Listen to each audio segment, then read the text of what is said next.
نوع تاني. احنا في عالمنا العربي في وضعنا المعاصر لا يوجد مثل هذا الحاكم.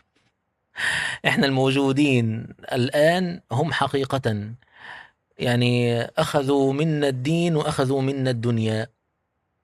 والمظاهر، مظاهر الرقي الموجودة في بعض البلاد الغنية ليست إلا استيرادا لما عند الأجانب، ليست نهضة ذاتية. فلذلك تجد أنه مظاهر الرخاء الموجودة في بلادنا هي في حقيقتها مظاهر احتلالنا. وبدون ما أذكر أسماء على ما قلت، يعني مثلا من الكتب من يقرر أصحابه الأمريكان أنه هذه البلد بالنسبة لنا هي البقرة الحلوب. بصريح العبارة، كلام كتبوه ومنشور يعني. هي البقرة الحلوب التي سنظل نحلبها حتى نخرج على المعاش.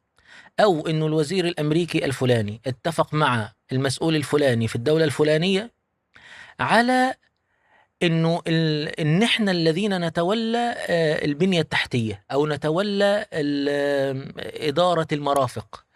ده نوع بيسموه الاستعمار طويل الأمد. عارف أنت لما تبني المدينة بتاعتك أو تبني النظام الإداري بتاعك على تقنية أجنبية، فأنت مش بتفضل، يعني قصد العقد ما بيبقاش على قدر البناء بس، لا ده كل ما يأتي بعد ذلك من ملاحق ومرافق وزيادات وتطورات بيبقى مرتبط بإيه؟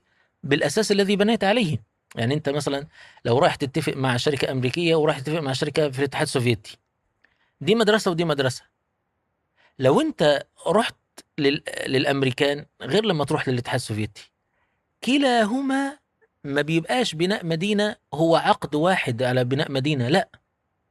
النظام اللي بيوضع للطرق، النظام اللي بيوضع للتليفونات، النظام اللي بيوضع للصرف الصحي، النظام اللي بيوضع للأجهزة التبريد والتكييف، كل ده بيستتبع وراه ارتباطك الكامل بالجهة التي بدأت تؤسس عندك هذه المدينة.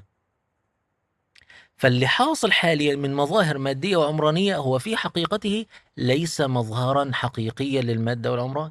ولذلك انظر في أعظم المباني أعلاها مثلا، بل انظر يا سيدي في أعظم المساجد. هل الذين بنوها عرب مسلمين اللي وضعوا التصميم، اللي جاءوا اللي وضعوا التصميم، اللي جاءوا بالحجارة، اللي جاءوا بالرخام، مسلمين عرب مسلمين؟ لا. الذين يديرون الصيانة فيها والذين يديرون مرافقها عرب مسلمين؟ لا. فده حقيقة مش تقدم ولا نهضة، ده استيراد. والاستيراد ده استيراد بحذافيره، يعني ده مظهر من مظاهر الاحتلال.